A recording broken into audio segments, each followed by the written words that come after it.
Hello all, this is Mark again from financialfreedomnoticy.com with another portfolio update video. Today we're going to take a look at the moves that I made in January of 2025. Let's dive right in. Starting off, as always, we're going to take a look at the major indices versus my RRSP. So, new year, same old RRSP. One thing that's been on my mind lately has been potentially swapping VOO for VTI, but as research has suggested that small caps historically have outperformed large caps. This has not proved to be the case in, let's say, the last 5 years or so, but no, I feel like if I switch now, then that's exactly when it will happen. And one thing to outline this is that this is the first month where VTI has outperformed the S&P 500 over the month. So you can see here 2.93 and VTI at 3.23. Same as last month, XAW had the largest gain in my portfolio. That's probably because it's Canadian traded and the Canadian dollar is quite poor and seems to be rapidly dropping almost day after day.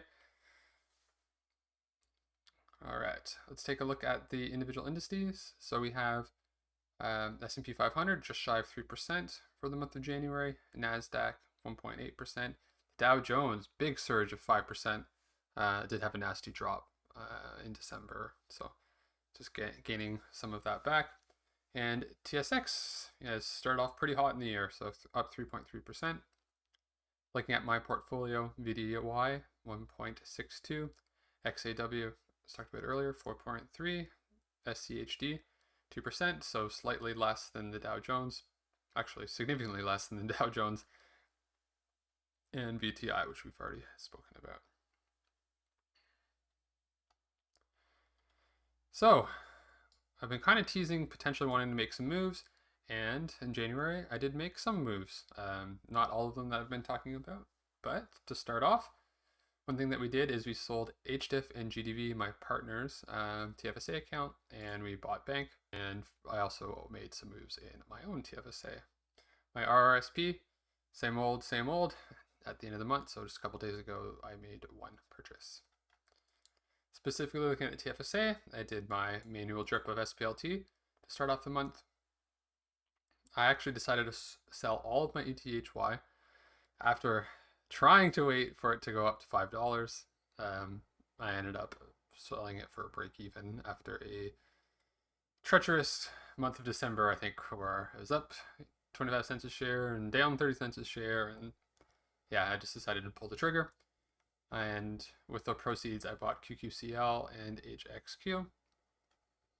With my normal buys, I also bought HXQ and QQCL, and I even increased my HYLD position a little bit.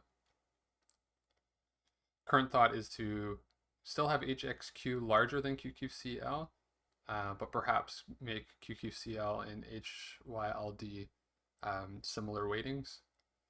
Something like, if I'm talking total portfolio, maybe 8%, 6%, 6%, or 8%, 5%, 5%, something like that. So I decided to pull the trigger on Utes. I believe I've talked about Utes before, but it's a new ETF from Evolve. Let me expand this here. And it's Evolve's Canadian Utilities Enhanced Yield Index Fund. It has been hovering around 9. It did the classic, covered call thing where a new ETF comes out, the price declines rather rapidly, and finds its equilibrium point. So I didn't want to buy it right off the bat. Let's see if I can bring up the stock chart here. Let's see. All right, here we go. So if I go to max, see it came out just above $10, and it dropped fairly heavily. Seems to be kind of holding here, but just in case it hasn't, I'm going to hold on to it for a bit. So I bought a very small position, which we'll take a look at percentage shortly. What does it hold? So if you look at the portfolio here, it is almost 50% utilities, 3% pipelines, and then some telcos here. So diving more into the positions, one thing here is TELUS. I've been talking about potentially selling TELUS, so when I do that, I may decide to move some of that money into Utes. And my good old AQN that I've been bag holding for a long time, plan for that would be to sell it and move it into Utes as well. Let's look at the second page. Okay, second page is the options. So yeah, 10 holdings essentially is what they have. Let's go to the third page too. Yeah, just more call options. So essentially 10 holdings, all Canadian. Back to the portfolio now. I also decided to trim my TD position, and I used the proceeds of that plus some cash and bought more bank, which has been doing phenomenally for me. And the Planet Health, or sorry, the Planet 13 Holdings, which is MJ's company, decided to exit that since the November decision went the other way in terms of legalization in Florida. So I've essentially just watched it go down and down. I decided to exit it and roll that money into a little bit more QQCL. I don't even think I had this on the chart. It was extremely small, so I just decided to get out of it. All right, and the last new thing in my TFSA is actually buying a little bit less, and I started actually putting money against the line of credit. So as I called out before, I bought bank on credit, which is why it shows it here on the chart. And I did this back in July when bank was in the low $7 range. Yeah, so I did a teaser rate of 4.99%, and it was only for a 6-month term, which expires early March. Once that expires, everything will go back into revolving, and I don't have another teaser rate, but who knows? Maybe I'll get one, or maybe I'll call in to lock in at that time. The one thing that I do know is that 11.5% return by me paying off this line of credit earlier is, a big gain. So started doing that. And even if I decide not to do that, that bank's dividend or distribution, more aptly, is quite high, right, in terms of percentages. Even right now at current prices, I think it's like 15 or 16%, and my book price is much smaller than, or significantly lower than the current book price or current average price. So yeah, if I decide to stop doing that, I could always potentially use those distributions to cover the interest plus principal payments if I need to do that. Looking at the TFSA breakdown here, you can see TD over last month has dropped quite a bit. Bank has increased. I have my tiny little sliver of my new Utes position. And that's about it.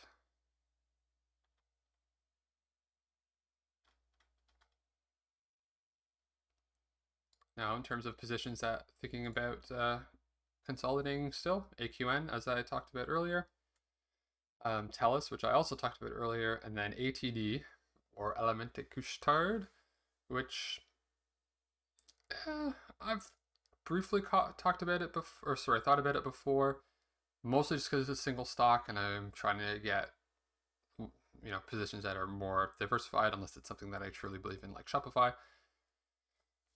So yeah, it's a new one I'm just going to keep my eye on. Might do a video diving through it and really see if it makes sense. Essentially, when I bought it in late 2022 and early 2023, it was quite low, and I have a decent amount of gains since then. But you could argue that at that time, almost everything was a good buy. But since mid 2023, it has definitely underperformed the market. So we will have to consider that one further. Splitting my TFSAs into the two buckets. My primary TFSA looks like this. And my secondary TFSA is the one that has more change. So TD has been decreased and bank has been increased. So bank's 25% of my smaller secondary TFSA at the moment. And in terms of RSP, I kept it fairly simple this month, and I just did a small purchase into VDY.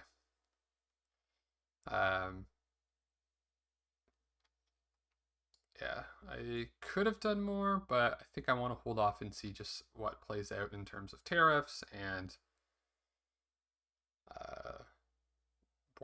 the border things and banks and earnings season and a whole bunch of things. Plus, I usually like to kind of do 2 or 3 larger buys in February, March, along with my tax returns. So kept it simple, and just went with the Canadian listed VDY.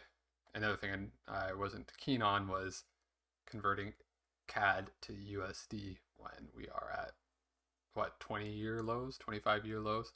Let's say multi-decade lows on the dollar versus the US dollar. This month we didn't have any notable dividend increases or decreases. One thing I want to call out, so back in, I think it was July or August, I switched cash for split, which is our emergency fund, joint emergency fund, which I just keep in my TFSA since I have the room. My personal emergency fund I have in PSA right now, and it has been in PSA for a very long time, but I've been thinking about switching PSA to pref since the HISA ETFs are paying significantly less and will continue to pay significantly less as Bank of Canada slashes interest rates like they just did this past Wednesday, January 29th. So yeah, that's currently what's on my mind. Quick look at the Fear and Greed Index. This week, or as of January 31st, we were sitting at neutral. And previous close was also neutral. A week ago was fear, a month ago fear, and a year ago extreme greed. Actually, I'm going to take a quick look and see what it is today. Since just yesterday, President Trump and Trudeau had some calls. And let me open up Fear and Greed Index. See, has it changed much? We're at 38 on the fear, and we were neutral. All right, so yeah, some definite fear. That's all for today, folks, and hope to see you on my next video. Take care.